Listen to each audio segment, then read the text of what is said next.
Hello boys and girls, welcome to our EVS class. Today we are going to look at Unit 3, Animal Kingdom. It is a long but interesting chapter. So without any ado, let's dive in. Look at the world around you. Our world is rich with a variety of living things. Broadly, living things can be categorized as plant kingdom or animal kingdom, and today's focus is animal kingdom, which includes animals, birds and insects. Have you noticed that most animals live in groups? Can you guess why?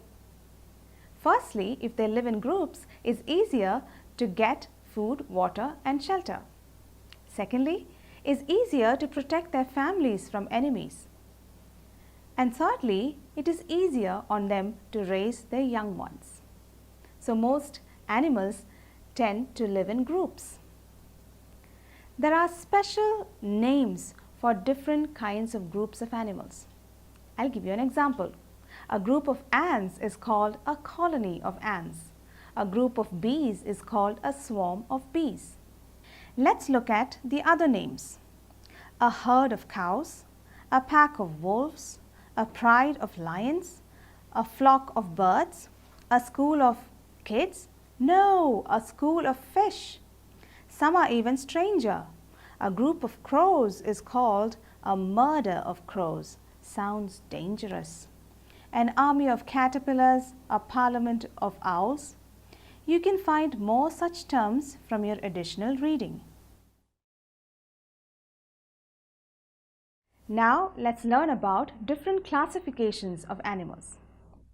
Based on the general behavior of animals, there can be 4 different types: shy animals, friendly animals, social animals, and mutual helpers. Let's go through each of them. 1. Shy animals. These are animals that are too shy or scared to come near us. They hide in their shells or they run away from us or any larger animal they come across. Can you think of some shy animals? Tortoises and snails. They hide in their shells. Earthworms, lizards, rabbits, squirrels, birds, and most insects fall into this category. The second category is friendly animals. Yes, these are friendly to us. They can be easily tamed. The examples are cats, dogs, cows, horses, and even dolphins. Dolphins are rare pets, but they are very friendly animals. The third category is social animals. These animals live in large groups or colonies. Ants and bees are perfect examples for these. These colonies are highly organized and disciplined, with a queen ant or a bee, males and workers. The wise King Solomon is said to have mentioned that we should look at an ant and learn. Ants are very wise and diligent when it comes to their work. I think that's some good advice for all of us. Coming to the fourth category, they are called mutual helpers. These animals are in a relationship with other animals and they help each other in some way. I'll give you 3 examples. One is cattle egrets. These are small birds that live near the cattle. They perch on the back of cows, buffaloes, or even elephants and eat up all the insects on their bodies. How do they help each other? The birds feed on the insects and they are full, and the bigger animals are insect free. They are not bothered by the insects. So it works for both of them. The second such example is Egyptian plovers and crocodiles. You know what these little birds do? They feed on the meat particles that are stuck in between the teeth of the crocodiles. Sounds gross, but not for these birds. They are happy feeding on the decayed meat particles, and the crocodiles, they don't ever have to take a dentist appointment. They are very happy with their clean teeth. This is how they help each other. They are mutual helpers. The third example I want to give you is oxpeckers and rhinos. Again, these are little birds that perch on the back of the rhinos and eat up all the ticks and the insects. The rhinos are clean and the birds are full. They help each other. They are also mutual helpers.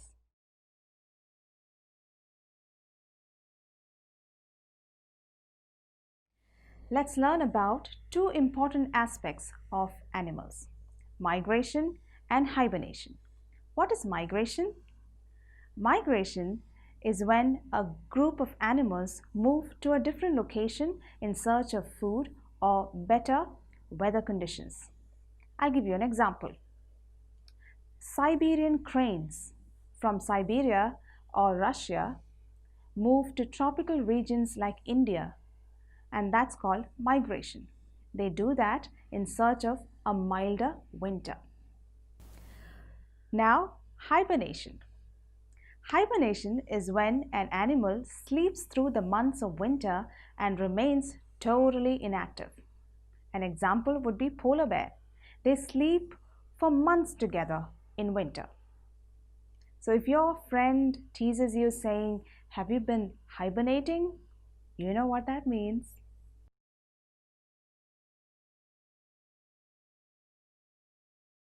Animals can be classified into various groups based on their habitats.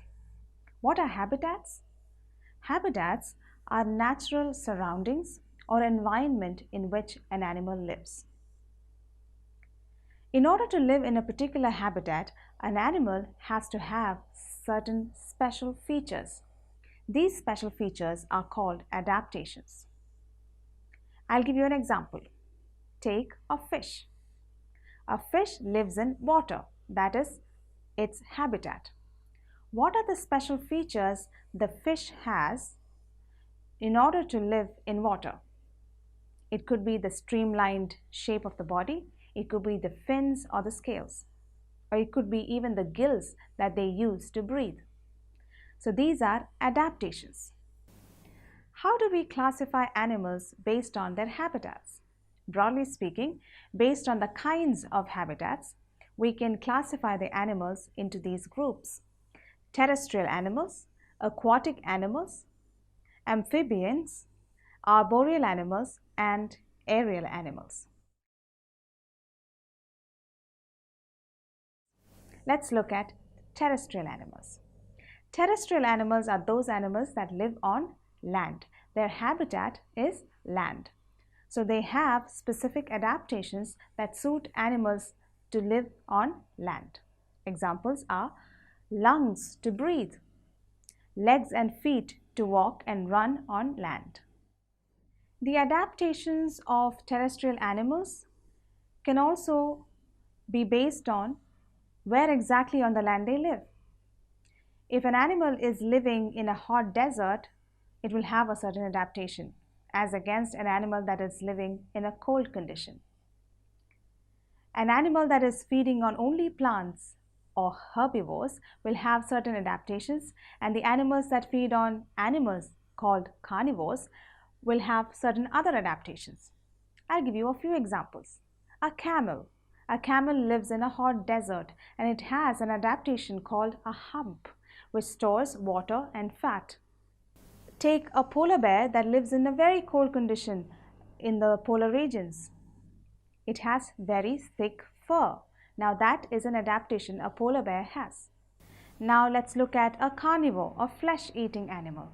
They have very sharp teeth. Now that's an adaptation that is suiting to that animal. There is a lot of scope for research in this area.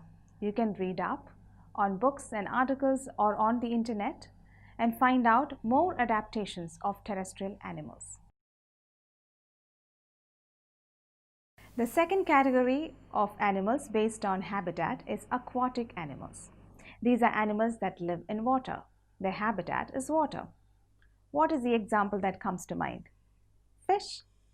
We already learned about the different adaptations that fish has in order to live in water, like gills for breathing.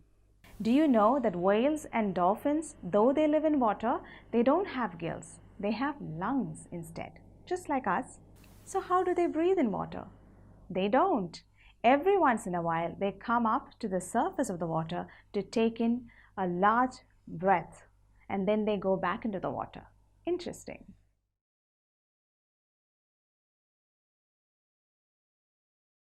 The third category that is based on habitat is amphibians. Animals like tortoises and frogs, they live both in water and on land. These are amphibians. Their adaptations include having both lungs and gills to breathe. So on land, they breathe with their lungs, and in water, they breathe with their gills.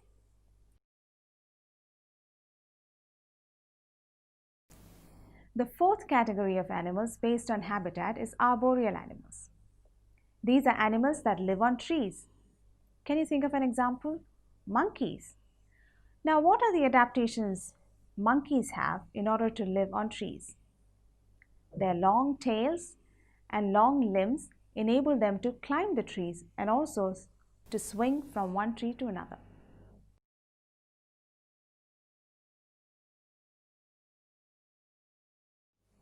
The last category of animals based on habitats is aerial animals. These are animals that are able to fly, like most birds. Can you think of some adaptations for these animals?